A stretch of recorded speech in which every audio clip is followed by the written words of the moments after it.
ஆசீர்வதிக்க தாவீதை ஆசீர்வதிக்கபடியாக தாவீது அபிஷேகத்தை அல்ல தாவீது மேல ஒரு அபிஷேகத்தை ஆண்டவர் வைத்திருந்தார்.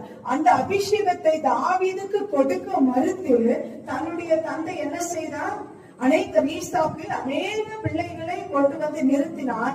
ஆனா ஆண்டவர் இவன் இல்லை இவன் இல்லை இவன் இல்லை என்று சொல்லி அவர்களை எல்லாம் மாத்தி விட்டுட்டு தாவீதுக்காக காத்திருந்தார். தாவீது மேல அந்த அபிஷேக தைலத்தை ஊற்றி ஆசீர்வதித்தார். தாவீது அரசனாய் மாறினான். கரங்களை தட்டி அப்பாவுக்கு ஒரு நன்றி சொல்லலாம்.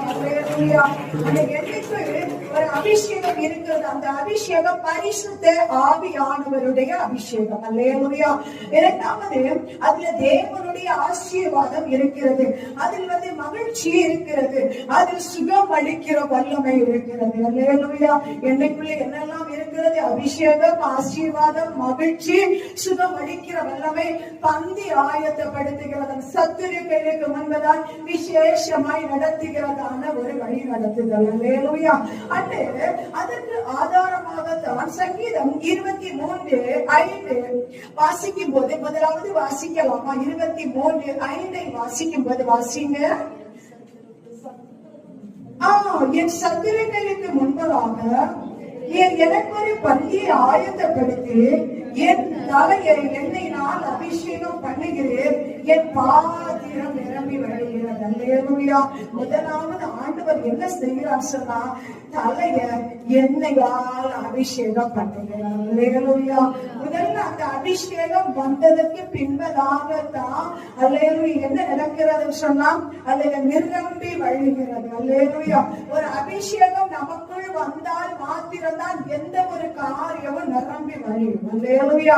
எந்த ஒரு விஷயத்திலையும் நிறைவு உண்டாகும். அல்லேலூயா. நிறைவு எங்க உண்டாகும்? அபிஷேகம் வந்ததற்கு பின்பதாகத்தான் நிறைவு உண்டாகும்.